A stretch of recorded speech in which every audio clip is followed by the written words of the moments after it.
വ്യാജ മാലമോഷണം ആരോപിച്ചൊരു ദളിത് സ്ത്രീയെ അറസ്റ്റ് ചെയ്ത് മനുഷ്യാവകാശങ്ങൾ പോലും ലംഘിച്ച് മണിക്കൂറുകളോളം കസ്റ്റഡിയിൽ വെച്ചപ്പോഴും കുടിക്കാൻ ഒരിറ്റു വെള്ളം ചോദിച്ചപ്പോൾ കക്കൂസ് വെള്ളത്തിലേക്ക് വിരൽ ചൂണ്ടിയപ്പോഴും പൊള്ളാത്ത ചിലരുണ്ടായിരുന്നു ഇവിടെ.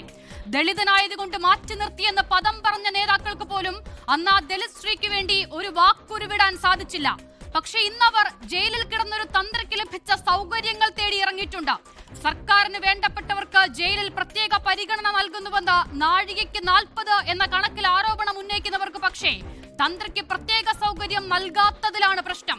ബ്രാഹ്മണ്യത്തിന് മുന്നിൽ നിയമം മുട്ടിലിഴണമെന്നാണോ അപ്പോൾ ഈ രാജ്യത്തെ ഏറ്റവും വലിയ മതേതരർ എന്ന് അവകാശപ്പെടുന്നവരുടെ നിലപാട്?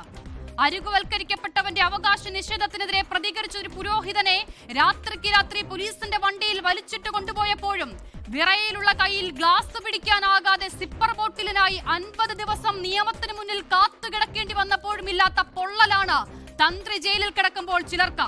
അങ്ങേയറ്റം സെൻസേഷണലായ കേസിൽ കുറ്റപത്രം പോലും സമർപ്പിക്കുന്നതിന് മുൻപ് തന്ത്രി നിരപരാധിയെന്ന് വിധിച്ചിട്ടുണ്ട് കോടതി.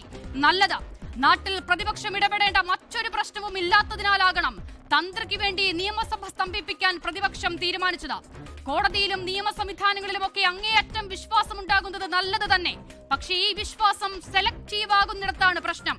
SITയുടെ അന്വേഷണത്തിൽ ഒരു പ്രശ്നവുമില്ലെന്ന് പറയുന്ന കോടതിയെ വിശ്വാസമില്ല. പക്ഷേ തന്ത്രിയുടെ അറസ്റ്റിൽ പ്രശ്നമുണ്ടെന്ന് പറയുന്ന കോടതി കാത്തിരുന്നു കിട്ടിയ സുവർണാവസരമാകുന്നു. പ്രിയ പ്രേക്ഷകർക്ക് എൻകൗണ്ടറിലേക്ക് സ്വാഗതം. ലോകത്തെവിടെയായാലും ഏത് സമയത്തും 24 വാർത്തകളും ഓഗ്മെന്റഡ് റിയാലിറ്റി പാക്കേജുകളും എക്സ്പ്ലെയിനറുകളും വിശദമായി കാണാൻ ഞങ്ങളുടെ യൂട്യൂബ് ചാനൽ നിങ്ങൾക്ക് സബ്സ്ക്രൈബ് ചെയ്യാം.